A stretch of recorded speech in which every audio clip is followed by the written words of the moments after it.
Today on City Wrestling Radio, Tony Khan says airing that backstage footage was a good idea. Adam Copeland gives an update on the potential end to his career, and well, we're ready, willing, and betrayal?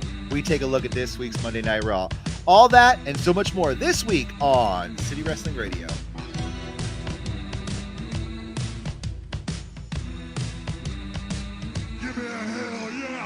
Welcome back to City Wrestling Radio. It is April 17th, 2024. I'm your host. I'm Corey Smith, being joined, as always, by your best friend, the dad you wish you had, Mr. Jose Oseguera. How are you today, sir? Doing very well. Very excited for the up-and-coming weekend. Can't wait to see what it brings. How are you, sir? I'm excited because you did mention that we do have a big weekend. So, you know, as holds true for WrestleMania, I guess we're going to continue the trend on through some more pay-per-views. We're going to have some Dynasty predictions coming up. We're going to have a Dynasty review show. Was there a show? Was it Dallas? Wasn't there a show called Dynasty? There was a Dynasty. Yes, there was. But did that have anything to do with Dallas? You're asking the wrong person.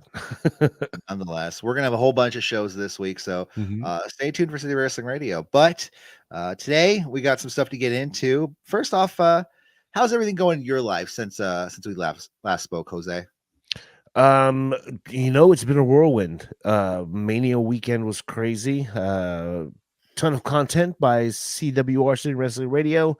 I enjoyed the little bit of a break that we had. Got a chance to get out and enjoy the sun. It's back. Doing great. Yeah, I forgot I had family. You know? yeah.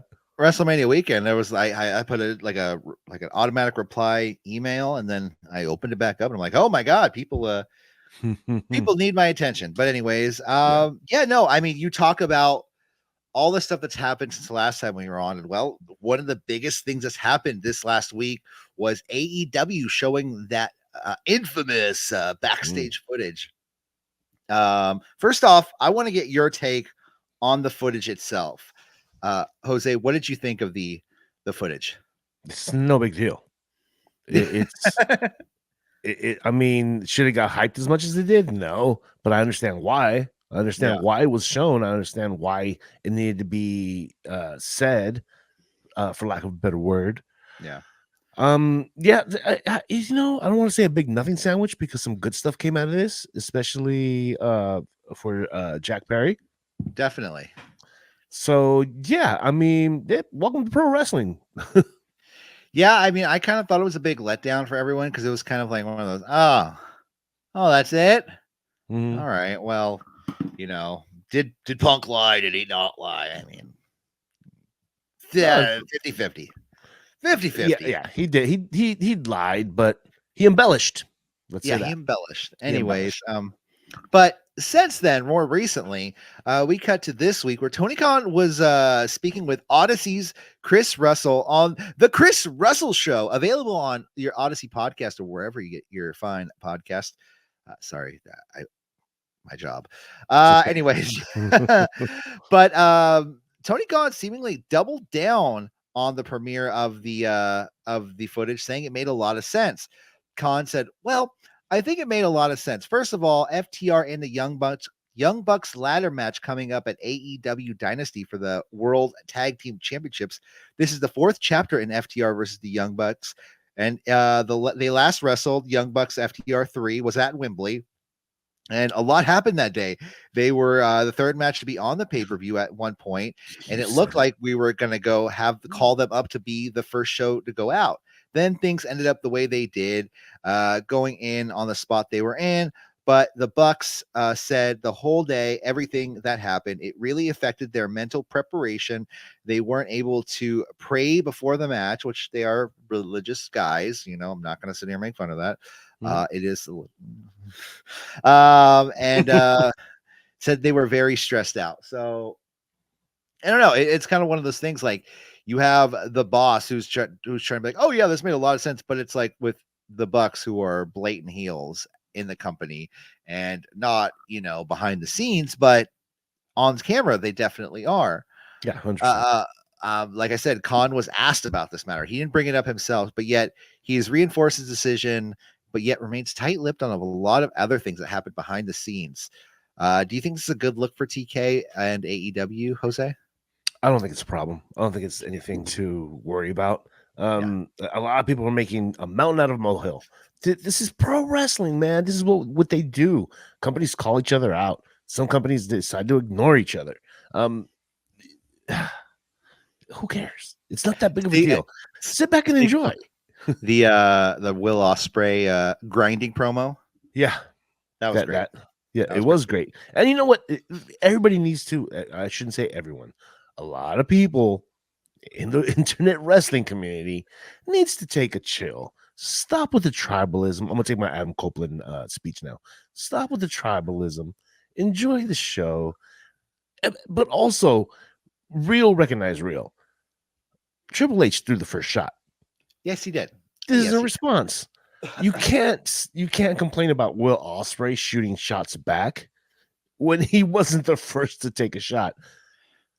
Yeah, Come I on, mean, it's one of guys. those things. It's like, but was it about Will Ospreay? I mean, there was multiple sightings to AEW. Definitely wasn't about Mercedes because Mm-mm. you know She's that's been his through. She's been through that's the grind. Yeah. that's his NXT daughter. It could have been about Okada, but It was about every single free agent they weren't able to land. yeah, That's it. That's it. yeah, Yeah, and he had to come up with some type of snarky remark or some type of we are the best, you are the weak. You must not want to work hard, dude. You're not the end all be all. Let's just come to facts. well, I mean, at the same time, WWE is It the top is of the mountain. It's the mountaintop. yeah, you have to consider that the major leagues, if anything. AEW is still AAA. Yeah, Not AAA, Mexico, but AAA baseball. yes, New Japan, they're of the course. Sacramento That's River Cats. Yeah, yeah, exactly. So so. it is what it is. Yeah. We also, we got an update this week on Adam Copeland and his possible exit from the ring again. AEW, because I said they seem to be making the media rounds this week, despite our phone not ringing, but nonetheless. Come on. Adam Copeland appeared on Tuesday's edition of Mostly Sports with Mark Titus and Brandon Walker. Mostly sports. I don't know what else they talk about, but it's mostly sports. They When talk about asked this. Yeah, exactly. They're talking to Adam Copeland. They're like, it's Yeah. mostly sports with some other, wrestling stuff involved. Mm-hmm. But I will say this: like, it feels like since WrestleMania, a lot of people are into wrestling again. Yeah, they're Like, jumping on the bandwagon. That's fine. We accept all bandwagoners. I'm at work. I hear people talk about wrestling left. Like throughout the day, I heard 3 people talk about Will Ospreay or this or WWE and that and The Rock. Was it a good show? Mm-hmm. So it's just pretty cool. Mm-hmm. But like I said, when asked about the biggest difference between his first career run, that's Adam Copeland, and the one he's currently on, Copeland said the biggest difference is all of the experience he has had now. He said, I feel like that's the biggest difference. I might not be as fast as I used to be, but I feel like mentally I'm better than I've ever been. And I think that is why a guy like Tom Brady keeps going. Yeah, well, mentally, because he's the Tom Brady of wrestling. Yeah, well, mentally, I'm better than I've ever been, and I see the game better than I've ever seen it. I think that's the struggle, and that's kind of how I feel. But I am also a realist and don't want to be that guy that sticks around to the point where a young guy looks at the sheet and goes, okay, I got to wrestle him tonight. I don't want to be that guy, right? Um, I I want young guys to look or still be excited when they see that they're wrestling me. So I figure maybe I got a year and a half left, give or take. So it looks like Adam Copeland's kind of making his exit, but this is also kind of at the same time Brian Danielson has been announcing that he was going to be making his exit as well. Do you think AEW is going to have an issue with any of this, like with a bunch of guys retiring, so on, or do you think they're so stacked they're fine? Yeah, no, definitely they're so stacked. They'll be fine. It's just, the only way they're screwed is if they screw the presentation on the younger talent. Right now is a perfect opportunity for these guys to get the best experience with the best there is in the world. Well, the best at some time. So, Yeah. it's a good time to be young talent in AEW. You're going to be poised to take over. They just made a few cuts, trimming the fat, which everybody does. Um, so, I don't think it's a to be determined situation here. I think everything's looking good. They'll be fine. I just think, AEW compared to WWE, you look at Hmm. WWE and you're like, well, they have a farm system. Like they have a whole thing. They're looking for young athletes to come and show them the WWE way. And, we'll get to it on Raw. We kind Hmm. of saw how you go through the farm system and, well, come out on top. And that's one thing AEW is lacking is a farm system. They're not going after young talents. They're going after young talent, but they're not going after people to mold into an AEW image. They're just saying, "Come work here." You know, Yeah. Yeah. it's the grind. It's exactly what Triple H is said. Hmm. Um, and I What? think that's going to be an issue in the long run. Like in the long run, I really do think it is because they're signing a lot of older guys Hmm. that are just trying to get that second leg of their career. Hmm. Mixed with the new guys who might go off to WWE, like Ricky Starks could possibly, or what happens to MJF. So Right. Okay. Yeah, I mean, we'll see. We'll see. valid point, but it seems like the older guys that they are getting, they're taking very predominant backstage roles, and they're trying. I mean, the company's what 5 years old. They don't have an image. You can't scope them the AEW image because there is no AEW image. We don't know what that is yet. It's a Yeah, startup. It's a startup. What everybody keeps saying. yeah, But you got people like Jericho who are locker room leaders. Brian Danielson, who's trying to take more of a HR type of role. yeah, Adam Copeland, who's an in-ring coach. Uh, Sky's the limit for these guys. yeah. But it's funny that you say their image. They have lack of an image, and I Mhm, was thinking about it's like you think of WWE, like we all think of something. We think of one intro, and I think of the Monday Night Raw intro from the mid '90s or the late mhm, '90s, and I can't think of like a show intro or like, oh man, this show's on for AEW. I mean, I guess their first mhm. theme song, I think about, but I don't know, man. Sometimes Saturday doesn't strike a nerve with you. Saturday, Saturday, Saturday, no, Saturday. I mean, Yeah, I I know. always thought that was random. Yeah, Who totally. sings that song again? Is that Elton Uh, John? I thought it was, yeah, maybe I Kiss. think I don't know. no, it's not Kiss. It's Elton not. John. Elton John. I think Damn, they so. paid Anyway, Elton John money. Wow. Tony Khan likes to spend money. Yes, it does on That's music, one thing. especially. Yeah. So But and WWE has gone through eras. There has only exactly. been one AEW era, and that's we're here. Yeah. Yeah, I mean, if you compare it to like I know people say you can't compare WCW to AEW, said Tony Schiavone this week. Um, but like, it's just kind of looking at it as in like that's our only example of a company that started out from kind of nothing. Mhm, I know they kind of was formed from the images of another company, but at the same time, it started out in the late 80s, early 90s, and was a competition to WWE and mhm. was the biggest competition they've had since. So Yeah, uh, yeah, I don't know. I think it's okay to compare the two. yeah. I mean, you can compare anything if you really try hard enough, right? Well, I mean, Well, you let's could, compare Rhea Ripley with Andre the Giant. Well, one's a guy, one's a girl, one's a monster from France, and the other one's from an Aussie.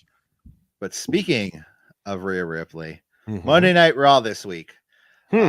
Let's get into it.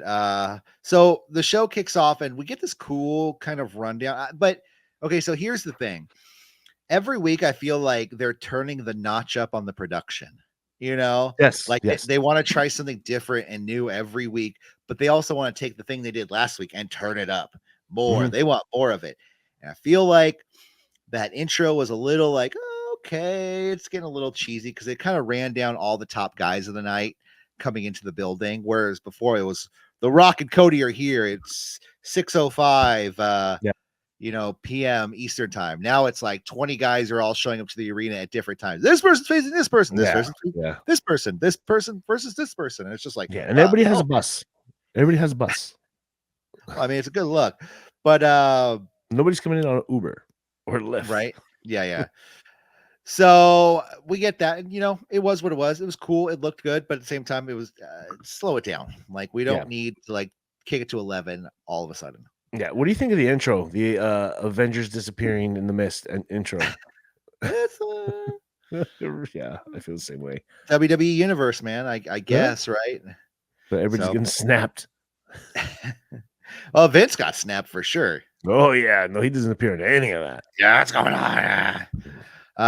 We kicked off with the actual show kicked off with Rhea Ripley coming out to the ring, and man, everyone in that arena knew exactly what was up because she came out to the ring with her arm in a sling, and she's out there sadly to vacate her title despite not wanting to. Man, so what do you think of this? So she was injured last week with a brawl with Liv Morgan when she was thrown into the to the wall. It's just like, man, she just had that WrestleMania match with Becky Lynch. If she would have gotten hurt then, they could have taken the title off her, but now it's like you got Liv Morgan injuring her. It's like, yeah, it's very abrupt. I have questions. Number one, she was wearing a wrist protector a couple weeks ago, right before Mania, but I think it was on the opposite arm. Okay. If I remember right. Yeah, she had a wrist protector on one of the arms. Number two, remember last week when we were talking about Liv interrupting and how she threw that chair? Yes. I wonder if that chair caught her like in the shoulder and the arm and tore something. I mean, it could have, but what they're saying is there was like an exact instant where she was thrown into the wall and her arm, she kind of slammed it weird. But yeah, man, that whole segment was a little iffy last week. Yes, it was. Yeah, it's weird that she would be made. I mean, how severe is the injury that she's going to be out for several months? Is it worked? Is it not? Is it a break? It couldn't be. Okay, time to go on vacation because it's so abrupt. I mean, so abrupt. It can't be. She's right? like the hottest thing out there right now, like in the company. So I don't think this is a work whatsoever. Yeah, it's a legit injury. Definitely. And go on. No, it's just there's talk online, people being upset over the fact that someone like Seth can keep his title for as long as he has and not wrestle. Yeah. Meanwhile, Rhea has to give up her title right away. Well, yeah, I mean, people can bitch and complain all they want, but at the end of the day, like we don't know exactly what the doctors know at WWE. We don't know exactly what WWE knows. We don't know exactly what Rhea or Seth knew at the time. If they're telling Seth, "Hey, Seth, you're going to be good in 2.5 months. You'll be fine. Like we know you'll be good. Just keep doing the rehab.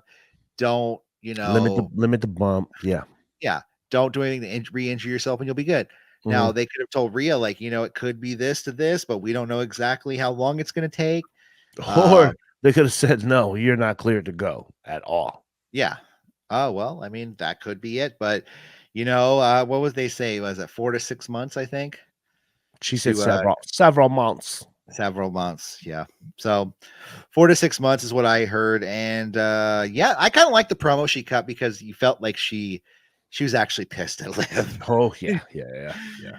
She said, like, "Liv, your stupid revenge tour, you did this to me, but when I come back," and she looked at that camera, and man, I have not seen a more pissed off Rhea Ripley in my entire life. Yeah. She said, "I'm coming back. I'm looking for blood." And well, I mean, I guess it'll be fine because, I mean, if you think about it, who was going to take the title off of Rhea? Nia, maybe. Like, yeah, maybe. I guess.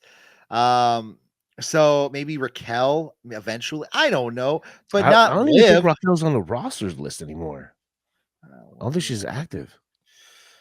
But I don't see Liv ever beating her. So I mean, you have Rhea out for a while. She comes back after Liv wins the title, maybe next week from against whoever's. I don't know who they'll have her face. Probably like Candice LeRae. So no tournament. That's a disappointment. I guess they're going to crown a women's champion next week. We But don't it's know gonna be like exactly. It could it's be a gonna be one night tournament. yeah, that's what it's gonna be. It's gonna be 4 women, top contenders. We'll find out later on this evening. Yeah. I would like to see next week do an all women's show. Like maybe have one or two guys matches, Mhm. but have the show primarily follow the a women's tournament, just Have all it in one night. like an inverted Raw where you have 2 women's matches. This time you have 2 men's matches. Yeah, and it's kind of like Deadly Games, Yeah, I'm down. Let's do it. Survivor Series. So. And then we get just out of nowhere, just Mm, suddenly we get the return of Sheamus and against Ivar. yay. Okay, cool. Sure. I mean, Mhm. I don't know. Sheamus being a world champion, and now at one point now he's like going one-on-one with Ivar, and I'm not gonna sugarcoat it. He looked kind of gassed, Like there was a few Oh points where yeah. it's like he looked like he was struggling with Ivar, and Yeah. Ivar What looked like he was just like doing cartwheels around him, and he was fine yeah. with it. Yeah, yeah. What's that move called? The white noise? Is that what it is off the top rope? Yeah, I believe so. Yeah, Yeah, that yeah, was cool. yeah. I mean, and then he's doing some new knee Mhm. strike. Yeah. So that's cool. That eventually he did, like I said, he hit the knee strike to Ivar and hit a bro kick, got the pin and the win. So Sheamus is back. We'll see what happens with him. He's Good for definitely, you. Good for you. yeah. Welcome back. Welcome back. Yeah. Next up, we have the tag team title ceremony. This was first reported before the show by Fightful Select, and well, it was rumored that we were getting new world tag team titles, and well, we did. Our Mhm. Truth and the Miz received new shiny gold belts. Jose, what do you think of these new titles? I like them, but that's because I like shiny new things. Yeah, I got shiny new tired things of are fun. I'm tired of my old toys. I'm tired of the old titles. Let's bring in something new. It's a new era. Yeah. Let's bring in something new. Yeah, I'm a fan. I mean, of course, I can nitpick and be like, well, they're not as good as the '85 titles. I'm not going to do that. They're cool. I like it. Well, that's one thing I saw people online ripping these new titles apart. They're like, "Oh, I don't like them. They're pretty ugly." They're And I honestly was they're just not that bad. they're not that bad at all. They kind of remind me of the NXT UK tag team titles. Hmm. And they're way better, 1000% better than the dime quarter, whatever you want to call them, The titles. Spartan helmets. Yeah. Oh, those are so freaking ugly, dude. Yeah. Even when they were gold and black or bronze and black. Mhm. Bronze? Bronze. What? What a third place title. I did think though it was kind of funny because I do look at those titles, those new ones, and do look like what are those candies in the gold wrappers, like Ferro chocolate or whatever, Hmm. Ferraro. I Oh don't. yeah, Ferrero Rocher or Yeah, something like yeah, that. yeah. They remind me of like the top or bottom of one. Yeah. Yeah, those Uh, are hell good. but this is a complete comedy segment, and well, I mean, it was a very bad comedy segment. I mean, our Yeah. truth is our truth is usually pretty funny, but he came out to the ring saying Triple H because Triple H was out there with Adam Pearce, and he unveiled the new titles, and Truth calls him a magician, calling him Mhm. Tommaso Ciampa, and then He almost broke Triple H on that too. You saw he did, in the he moment did, where Triple H is supposed to be a boss, like how dare you? He was yeah. like, Then he's just like, I'm just gonna go. Hear your new titles later. "Yeah, Miz, you take care of it." I do love it because then the next match is the Creed brothers versus DIY versus the New Day, and Tommaso Ciampa comes out, and I'm like, and it's funny because he's still doing the Triple H cosplay that he did at Mania. Mhm. You know what I mean? He has the case of because some people they'll do this where at Mania they'll have brand new gear and they're like, yeah, my special WrestleMania look, and then for the next 3 weeks they have the same exact gear. Yeah. The Miz has done it a lot. Mhm. And yeah, Tommaso Ciampa came out and he just looked like a tiny Triple H, a double Yeah. H. So, but we do have DIY versus the New Day versus the Creeds. Seems a little slow when the Creeds are involved, especially Brutus, more so than Julius. Yeah. There was a couple good spots in this match, though. Julius gives bellies to bellies to pretty much everyone in the ring. The end of the match saw Xavier Woods hit an elbow drop to Julius Creed, but then he was hit by a meet in the middle by DIY, and they're going to get pinned and the win on him. So it looks like next week we're getting DIY versus R-Truth and The Miz. And you know what? I say Yes. take the titles off them. Put them on Oh the my god, I was just thinking the same thing. The rare transitional match. Yeah, let's have them as the inaugural, you could say inaugural Raw champions, and one and done. Yeah, I'm so in for that. because honestly, like The Miz is The Miz. Like no one's gonna sit there and root for him as a babyface. Truth, I mean, like, yeah, we all root for him. He is funny. He's our friend. He's our crazy uncle, but at the end of the day, it's kind of wears thin. And, how much can you really do with that? And that gimmick, you don't need titles. You know what I mean? You don't. You, Yeah. you just need to be the crazy guy. Be like, oh, I'm sorry. I climbed up the ladder in a cage match, Yeah. Yeah. I mean, So, it's only so far that can carry you too. But it looks like Truth put legs in anything. yeah. Next up, we have Jackie Redmond backstage with Drew McIntyre. This is after they show the footage from last week of Drew getting screwed by CM Punk. And now, he's pissed. I mean, for Poor, lack of, poor monitor. and that's all we saw of it, right? He like That was threw a it. monitor. Yeah, kicked it or something. Yeah. Then we have Indy Hartwell and Candice LeRae versus Ivy Nile and Maxine Dupree. Maxine's getting better. I mean, every week she gets a little bit better. So Yeah. she's working on her craft.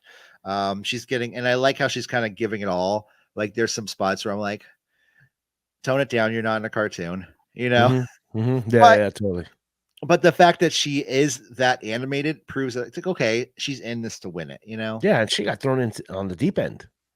Oh, So, definitely. I mean, yeah, good job treading water. Eventually, Indy Hartwell distracts the referee when when Ivy Nile was going for a tag, Maxine was going for a tag to Ivy, and then since the ref didn't see the tag, it does not count. The ref brings Ivy Nile back to the corner, and Indy Hartwell hits the big boot to Maxine and throws Candice on top of her for the pin and the win. Yeah, So to seems like you're right. to quote the great Emperor Palpatine, everything has happened as I foreseen. Yes, definitely. Well, I mean, like, it was not a good match at all, but It wasn't. it was there, and Mhm. I guess this will go towards women's titles eventually. I don't know. Yeah, maybe. Next up, we have what I was talking about earlier, the Damian Priest video package, which is really cool because it cuts to 2019. And I believe this is his tryout for NXT, where he's just like, "Oh, I'm Damian Priest, and I'm here to claim names, blah blah blah," Mhm. and showed his journey from Ring of Honor as Punishment Martinez to World Heavyweight Champion in Holy WWE. crap! That lame face paint was woo. Or I He should say eyeliner. well, do you think he? How many times do you think back in the day before he had a gimmick? Do you think he played Undertaker? You know what I'm saying? Oh, Like he's like, that was I'm for gonna sure. cosplay as the Undertaker tonight. At the office building he was working at, to make some Yeah, part-time yeah. money. He was the Undertaker 3 years running Birthday parties. with at the Halloween party for the job Yeah. at that Very bank. good video. Very good video package. Though, I'll say that. Yeah, Like it that was. kind of stuff. Keep turning that up. That's fine. Mhm. Then we cut backstage to a Judgment Day. Damian says, tonight we're still the Judgment Day. He tells Dominic to teach Andrade a lesson, tells JD to have his back. And then Balor steps up and kind of questions Priest. He goes, "Hey, Damian, I think our main goal should be winning those tag team titles back. But tonight I'm facing Jey Uso, who is #1 contender to the world title." And he goes, "What's up with that?" And he tells him, he goes, "You're going to go out there and handle what you have to handle tonight." And Balor's kind of like, what's going on? Yeah, why am I taking care of your dirty work? Why am I So I suffering this wonder if we're going to get the Damian Priest face turn, or we're going to get the Finn Balor face turn. Yeah, I would much rather have a Balor, but heel Balor is not bad. I don't know. I'll take either way. Yeah. Next up, we have Jackie Redmond earlier in the day with Chad Gable, and oh, I didn't write that match down. Oh, well, yeah, I did. Okay, anyway, sorry. Jackie Redmond backstage with Chad. My notes are all messed up today. So she's with Chad Gable, and he's just basically saying, well, he's training with the Creeds in the He ring too. is. Yes. So hint, hint, hint, and he's in the ring training, and he says, when I trained with Sammy, he showed me all his weaknesses, and it's time for Coach Gable to step up and put on a clinic. So Very cool little scene, never seen type of promo / interview where he's actually mid training. They're in an empty ring, recorded earlier. That was way to go, production. You're doing a pretty good job there. and if you see around the ring, there's like other wrestlers, like you see like Kaden Carter and Katana Chance just like hanging out, probably waiting for their turn to train, you know. Then we have Andrade versus Dominic Mysterio. JD distract the ref, allowing Dominic to crotch Andrade at one point. Dominic gives Andrade a fucking Canadian destroyer on the apron, which looked devastating. Yes. Then eventually we have the twisting double underhook DDT to Dominic Mysterio, and Andrade gets the pin and the win. After this, Judgment Day beats down on Andrade until Ricochet. Yes, Ricochet, the man who has a problem with the Judgment Day every other week, comes down for the save to save Andrade. Okay. I mean, it seems like they might be positioning Ricochet to maybe side with, like we're gonna have Ricochet, Andrade, and Jey Uso as a team. That's random. That's weird. Yeah, that's weird. That's like a random, like click random on WWE 2K and see what the team is, Yeah. But Kathy Kelly, she's backstage with Jey Uso, and he says dealing with the bloodline it goes down a deep, dark road. And as far as Jimmy goes, he told him to come with him, but tonight he has to concentrate on the beatdown he's going to give. Who is he facing again? Finn Balor. Finn Balor. Finn Balor. Finn Balor. He's Irish lad. Finn Balor. Yeah, way to flip the switch there, Jay. He went from I told my brother to come, but that's okay because I'm ready for tonight. Yeet. I'm going to beat the yeet out of him. Yeah. Yeah. Okay. Next up, we have Chelsea Green and Piper Niven. Who? What is up with Piper Niven? She has seemingly changed full character. And she is like flaunting to the ring with Chelsea Green, and whatever, cool. But she's also dressed, I feel like, in Karma's old ring gear. Oh, I didn't notice that. Yeah, it looked exactly like it. And like I said, Piper Niven's like dancing and like doing like like being all girly, and that's fine. But it's a complete like in 180 from her last character, which was like this badass Scottish girl who wouldn't take any shit. Yeah, I think McAfee or was it McAfee or Cole? I don't know. Somebody said it looks like some of Chelsea Green is rubbing off on Piper. Very much so. Piper eventually did catch Katana Chance and slammed her down to the ring, then gave Kaden Carter a running splash, and Chelsea Green actually picked up the victory here. So good on them. I guess maybe we'll have them face Candice and Indy eventually. Number one contenders. I don't know. Callie, she's backstage with Liv Morgan, and she says she's a little confused why everyone's acting the way they are towards her because, she didn't get any sympathy when she was out for 8 months after Rhea took her shoulder out. So. I mean, yes, you did, but okay. There's a lot of sympathy. We all missed you, Liv. Sorry. Yeah, come on. You didn't get my card. I'm sorry, Liv. Anyways. I sent you a package, and they arrested you in Florida for it. Yeah, it was all your fault, Jose. My bad. Next up, I showed her I loved her. Cody Rhodes comes out to the ring and says a whole bunch of nothing. All right, before anybody flips their wig on the internet, Cody doesn't book himself, you guys. I hate to say it. Oh, I mean, no. Cody doesn't write the scripts. He's not involved in that. Maybe he has his opinion. He gets to say what he wants to say, but he goes to work and they tell him, okay, Cody, today you're going to fight this guy. Today, you're going to cut this promo. Yeah. It's only been 3 shows, man. The guy's not going to wrestle every week. Well, that's the thing is everyone's comparing this level of like he's also only been champion for a couple of weeks now. Yeah. Like he's not like you can't look at him and be like, oh, he's the greatest. Like he's supposed to be the greatest champion of all time. Why isn't he Roman Reigns, who was on 1,000 something days? WWE's booking him badly. No, he's like the face of the company. He's supposed to go out there and be the cheerleader, the company man. Yeah. It does look a little weird when he holds the title on the side, though, like the old NWA title people used to That, do. that's the way he practiced his promos when he was 12. Sorry. Yeah. So, like you said, he comes out and basically, I don't know. He said he wasn't goodbye to Monday Night Raw, but I mean, he's a SmackDown champion now. Calls Jey Uso out and kind of says, well, until we eat again." Yeah. And okay, people are giving him shit, but let's be fair. He's kicking this slang and he doesn't sound like a grandpa. He doesn't sound like your granddad trying to say, "Hey kid, watch the cringe, you got Riz." You know what I mean? But yeah, the jury's still really out on Cody Rhodes like as a champion. So I mean, you can't sit here and judge like, oh, this guy he's not doing anything. He's been champion for fucking 3 weeks. Calm Yeah. down, everyone. Yeah. Yeah. Anyways, next up we have Kathy Kelly backstage with Nia Jax. Nia Jax says Nia Jax stuff. I think they're just interviewing a lot of women tonight because they want to get some faces in on who it's probably gonna be Nia and Liv in the finals for the tournament for the title. I don't know. That's I, what I'm I don't guessing. I don't see how Liv wins that. I don't. Well, I mean, who has Nia been feuding? Can Nia have a feud with someone She's going? been feuding with Becky Yeah, maybe Becky and comes Rhea. out. They're both gone. Yeah, Rhea- yeah, I don't know. Becky's doing a book tour and taking care of her kid.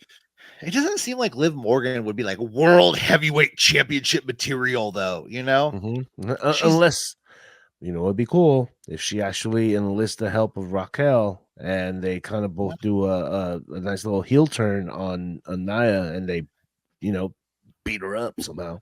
But we're already doing that with like Candace and Indy. Like, do we need to do it with like two other women as well? Like, all the women are turning heel. Yeah, well, you could do it where they're more of a faction instead of a tag team. Yeah, yeah. That would make a little bit more sense. Next up, we have Jey Uso and Finn Balor. This is a pretty damn good match. It's really setting Jey Uso up. I mean, he really is main event Jey Uso now. Like, who does this Raw roster have? Like, Yeah. like he's like the main guy. It's gonna be him. It's gonna be Drew. It's gonna be Punk. And until then, now he's going to be facing Damian Priest at the pay-per-view. Yeah, yeah. And I mean, who are we kidding? Punk's gonna have one match and get hurt again. I mean, that's how the story seems to have been written the past few times. Yeah. Eventually, in this match, Jay dodges a coup de grace, then hit a spear to Balor, hits a splash, gets the pin and the win after the match. Damian Priest came out to the ring and to show off his fancy new gold to Jey Uso to signify a new era in the main event division. And I was really looking at it, I was like, wow, Damian Priest and Jey Uso are going to main event pay-per-view. Whoa. Good on you. Yeah. But that's when Judgment Day beat down on Jey Uso. And I was thought that we were going to get Cody Rhodes making the save because, in the promo earlier, he goes, Jay, the Judgment Day, they don't fight together, or they fight together. When you're fighting one, you're fighting them all. And you had my back at Mania, so I'm going to have your back tonight. And Cody Rhodes never shows up. Because Jay told him to chill. So he hopped in his limo and he left. Or he hopped on his bus and he left. Remember, he was like, no, I got it. I got it, Oos. Don't worry about me. I got it. He was like, okay, so I can leave. You'll be all right? Cody was like, are you sure? Because I really want to go. Like, I want to get out of here. I want to hit up Golden Corral before they close. I get the championship dinner. Or where was the place that Jericho left the title in Florida? Oh, I think you're right. It was like isn't that Crate and Barrel? Yeah, it was like a Golden Corral or something like that. It was something like that, yeah. But after this match, though, we get one of the coolest new production enhancements. So who is this guy? Who is the new production guy? Lee Fitting. It's Lee. You're fitting in right. Lee Fitting. He has taken over for Kevin Dunn, and he's the guy. I guess he worked at ESPN. But I think there was some scandal with like awards or something. I don't know. Anyways, Lee Fitting now, go look that up yourselves. Lee Fitting is now taken over for production, and he does this really cool track shot they do, where they follow Jey Uso from he's going up through the crowd. He walks through the arena to the outside, pretty much almost pie faces some fan walking by. He doesn't really pie face, but he totally like the guy's being really annoying and he's trying to get a picture with him. Yeah. And Jey Uso literally pushes the guy out of the way, and the whole arena laughing. Yeah. Loved it. Then Then he walked trenches. He walked outside. He sees Sami Zayn outside the arena looking up at the marquee. He says, "What you looking at, Oos?" And he says, "Well, 25 years ago." It's like the spotlight came down on him, you know? It's like 25 years ago, I saw my first wrestling match here, and tonight I enter as champion. And I'm gonna enter the same way I did 25 years ago. And this was really cool because then Sami Zayn starts walking through the arena and back down through the crowd while they're playing his music. And this was literally one continuous shot back and forth. Mm-hmm. Just magnificent. Yes, that kind of stuff is so great. Yeah, just don't overdo it. Don't overdo it. Save it for the special moments. Exactly. So then we have Sami Zayn versus Chad Gable, and people were saying, "Oh, this is a New Japan match." This was an NXT Takeover main event. Yes. This was a fucking crazy match. This is a new era match. Gable, and even like these guys are just throwing each other around. Gable, it was even like dropped on his head almost directly with a German suplex. Dude, oh my god, yeah. We have a released German suplex to Sami Zayn into the turnbuckle. Gable then goes for the moonsault. Sami tries to get his feet up, but Gable grabs Sami's feet, locking in an ankle lock. Then eventually we have an exploder suplex to Gable in the corner, a haluva kick, and Sami Zayn pins and wins and retains his Intercontinental Championship. As we knew he would. Yeah, I mean, we all kind of thought that was going to go down that route. Mm-hmm. I had a couple doubts, but you know. Yeah. After the match, though, Gable was like literally crying in the corner, and well, you know, from the man who couldn't beat Gunther, who got beat down in front of his own family months ago, he turned full heel and goes after Sami Zayn, giving him a German suplex and eventually locking the ankle lock through the ropes and in front of Sami Zayn's wife. So does Alpha Academy go full heel too? I don't think so. I think Otis and Tozawa, they're going to go off and do something. Maybe they'll go back to NXT or something. Nah, bro, we can't follow you down this road. Maxine Dupree, maybe she'll do her own thing with Ivy Nile, but Ivy Nile has connections with the Creed brothers who were training with Chad Gable earlier in the night. You're right, right. And I believe it was Julius who tweeted out this morning, ready, willing, and ... Oh, they can do a super group. So I think it's just going to be Gable, Julius, and Brutus, maybe an Ivy Nile.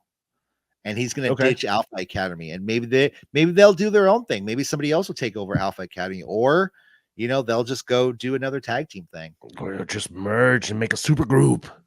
Just I also would love a segment like with Tozawa training Otis, like somehow, you know what I mean? Yeah, like taking him through the mountains and like making him carry like big backpacks, and then they eat like big piles of steak afterwards. Protein shakes. Yeah. There we go. Steaks and weights. There you go. We're back. We're back, baby. Anyways, I think that about does it here for us today. Yes, it does. We're going to be back later in the week with some AEW Dynasty predictions. Dynasty. I don't know the theme song for Dynasty. So. Me either. Hopefully I'll get it for the intro for the show. There you go. For City Wrestling Radio, I am Corey Smith. I am Jose Oseguera. And we'll see you next time. Take care. Have a wonderful day. Bye. Yeah, bye-bye. Bye.